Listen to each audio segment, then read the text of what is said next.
Hi, today we're going to dive into some more wisdom of Sun Tzu, specifically through the lens of Chinese military strategy. Remember, my goal isn't to take sides or to promote any single idea. It's to help us think a bit more clearly about what the Chinese are doing. Because when we understand about those we consider in opposition, we can talk, we can plan, we can work towards a more stable relationship with them. What I hope to share are insights that I've gathered from studying Chinese documents through their own official sources, their own official documents, their own defense documents, and countless discussions with those who navigate Chinese military strategy and the complex waters every day. The core of Chinese military thinking, again, I emphasize, is Sun Tzu's blueprint for their national defense.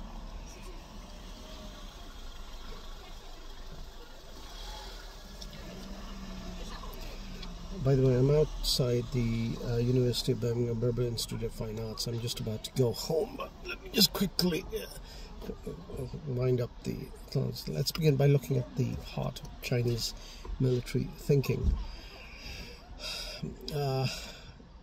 They call their armed forces the PLA, or the People's Liberation Army, and from their own perspective, clearly stated in their own defense policy documents, the kind of documents, the kind of texts I've spent some time studying, examining their mission, is profoundly centered on their own defense and protecting their own interests, protecting their own sovereignty. Think of the PLA, the People's Liberation Army, as China's ultimate national shield. Their job, as they define it, is to safeguard their land, their seas, their skies, and increasingly their digital landscape, the digital frontiers. This idea of sovereignty, a nation's right to govern itself without interference, is incredibly important to the Chinese. It's incredibly important to them, and it echoes a core principle that any wise leader, from Sun Tzu, say Sun Tzu, to the great Indian strategist Chanakya, would understand. What my ongoing reading, my study reveals, is by looking at their official white papers, documents from their Ministry of National Defense, is that whilst the PLA, the People's Liberation Army, is indeed vast, there's been a deliberate and strategic shift. The Chinese have moved rapidly away from a sheer focus on numbers to what is described now as smart power. They talk about things like effective strategic deterrence, essentially being so capable that others think very clearly, think very twice or thrice before challenging the Chinese, before challenging them. This is a classic Sun Tzu principle, winning without fighting, by making your strength undeniable. So the Chinese have been modernizing for the future. They've been surprising others, especially through mastering AI, artificial intelligence, something that we here in the West don't seem to be taking as seriously as we should. This strategic shift towards smart power isn't just an idea with the Chinese. It's backed by a truly remarkable transformation. For many years, the Chinese military was often seen as huge, as vast. It was the largest military force by numbers, but it wasn't always at the technological forefront. It wasn't always focused on that. But what I had the privilege to track very closely by observing, reading, for example, Jane's All the World's Aircraft and other documents over the years from Chinese sources also, is a modernization effort that has generally caught the attention of global strategists and surprised many seasoned observers of China. The Chinese are investing massively in Pacific high-tech areas, now rapidly developing capabilities that fundamentally challenge the nature of how military power is projected.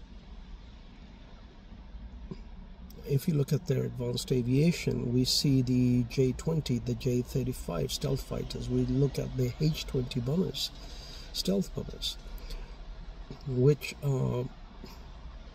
show rapid advancement with impressive capabilities in their air force. They have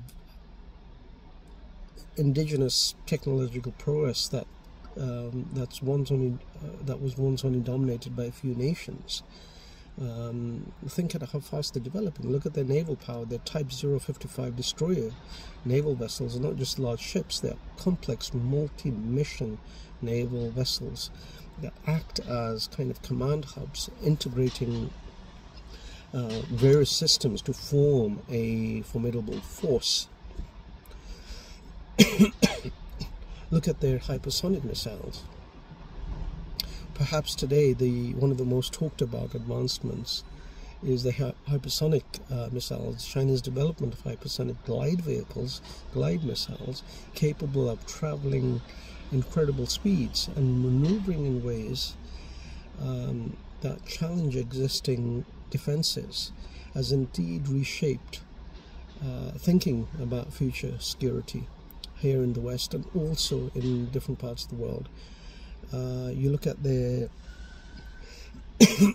digital and intelligent warfare. Beyond traditional weaponry, their focus extends deeply now into sophisticated EW, electronic warfare capabilities, and crucially artificial intelligence or AI systems development. They are exploring ways in how AI can be used for different things like vastly improved intelligent analysis, faster decision support, and even complex electronic warfare operations. Where AI, for example, could generate thousands of false targets on a radar to overwhelm an adversary's defense just on their radar. This is a dimension of warfare that is profoundly new and one where their advancements are truly significant.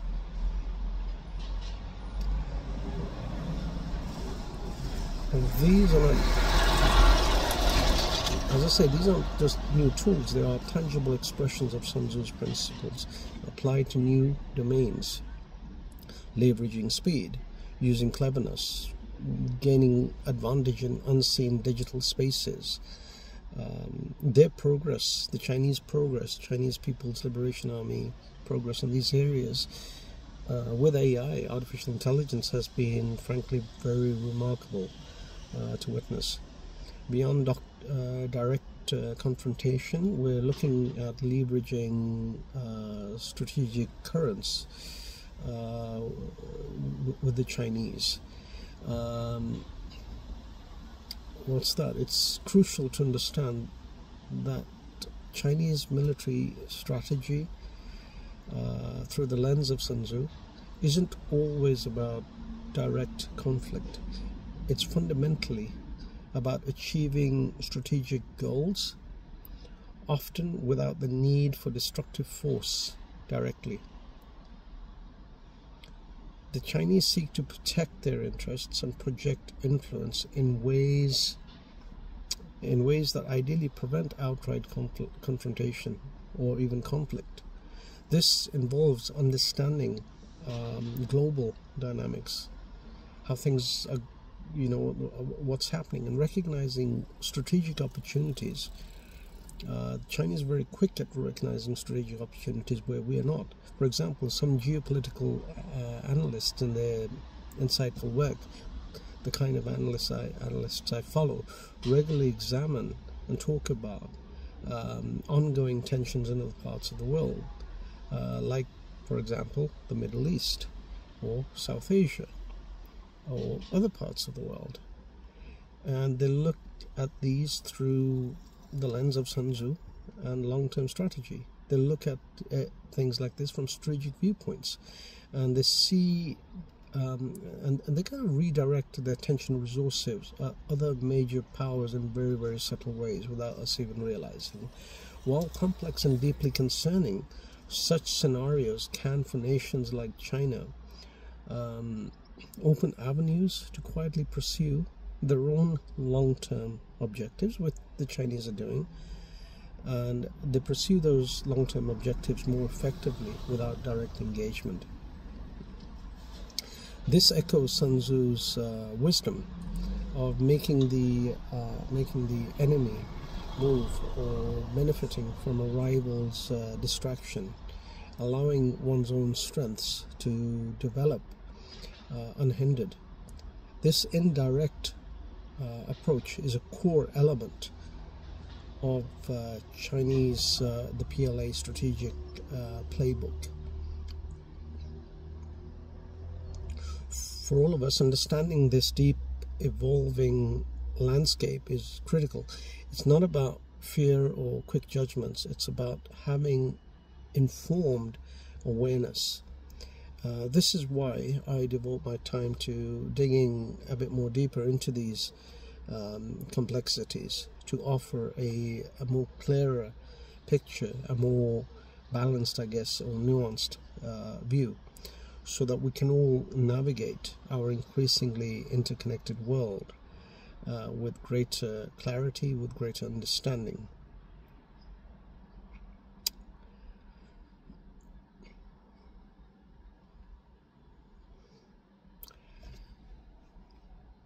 So what now?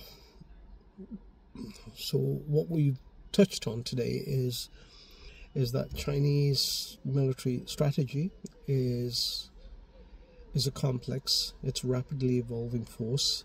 It's deeply rooted in the timeless wisdom of Sun Tzu, Art of War, which is driving significant modernization, especially in areas like artificial intelligence and strategic approaches that extend far beyond traditional military warfare.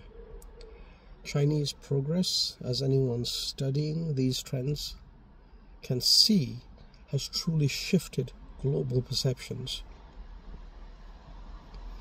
My greatest hope is that by sharing these insights, these ideas, you feel a little more confident in understanding this significant global player that a lot of us have actually ignored in the past. It's not just about military facts.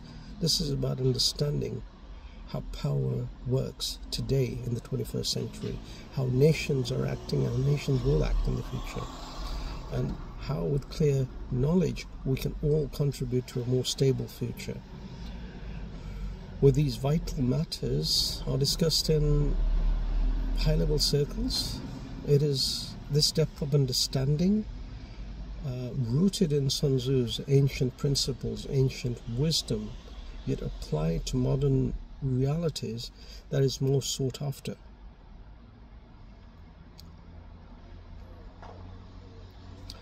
If this has sparked a thought, if it's helped you see things a little more clearly, if it's made you say, okay, I want to know more, please pick up a book of Sun Tzu, Art of War, and consider hitting my subscribe button, subscribing to my channel, follow me on social media, share this video with others, and let's see what else we can talk about in my next video. And by the way, please feel free to share your thoughts in the comments section below. And what else about global forces or strategy you would like me to explore. Thank you for your presence, and I look forward to our next conversation.